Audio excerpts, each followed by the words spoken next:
നിങ്ങളിൽ എത്ര പേർക്ക് പറയാൻ കഴിയും ഈ യേശുപ്പനുള്ളതുകൊണ്ടാണ് ഞാൻ ജീവിക്കുന്നതെന്ന്? എനിക്ക് പറയാൻ കഴിയും കേട്ടോ. യേശുപ്പനുള്ളതുകൊണ്ടാണ് ഞാൻ ജീവിക്കുന്നത്, ഇല്ലെങ്കിൽ എന്നെ തകർന്നു പോകേണ്ടത്. ഈ പ്രത്യാശയോടുള്ള ജീവിതം ഉണ്ടല്ലോ, അത് ഈ ക്രിസ്തുവിനെ അറിഞ്ഞാൽ മാത്രമേ പറ്റത്തുള്ളൂ.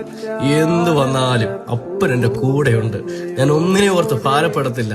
എൻ്റെ അപ്പൻ എന്നെ നടത്തും, എൻ്റെ അപ്പൻ എന്നെ നയിക്കും. എന്നെക്കാൾ മുമ്പേ എൻ്റെ ദൈവം അവിടെ ഇറങ്ങും എന്നുള്ളൊരു വിശ്വാസം ഉണ്ടല്ലോ, അതായി ക്രിസ്തുവിനെ അറിഞ്ഞുള്ള വിശ്വാസം. ആ ക്രിസ്തുവിനെ അറിഞ്ഞുള്ള പ്രത്യാശ അതെയാ. ഈ അപ്പനെ പകുതിക്ക് ഇട്ടേച്ച് പോകരുത് കേട്ടോ. കാരണം അങ്ങനെ ഇട്ടേച്ച് പോയാൽ ഈ ലോകത്തെ കീഴടക്കുവാനുള്ള ഒരു സ്നേഹമുണ്ട്. അതാ ദൈവത്തിൽ നിന്ന് നമുക്ക് കിട്ടുന്ന സ്നേഹം, അത് നമ്മളെ നഷ്ടമായി പോകും.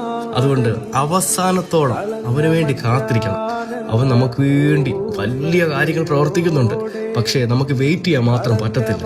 വെയിറ്റ് ചെയ്ത് നോക്കിക്കുക, വിശ്വാസത്തോടെ വെയിറ്റ് ചെയ്യണം. വിശ്വാസത്തോടെ ആ പ്രത്യാശയോടെ നിൽക്കുക. ദൈവം നിന്റെ ജീവിതത്തിൽ വലിയ വലിയ മാറ്റങ്ങളും അനുഗ്രഹങ്ങളും കൊണ്ടുതരും. ആമേൻ.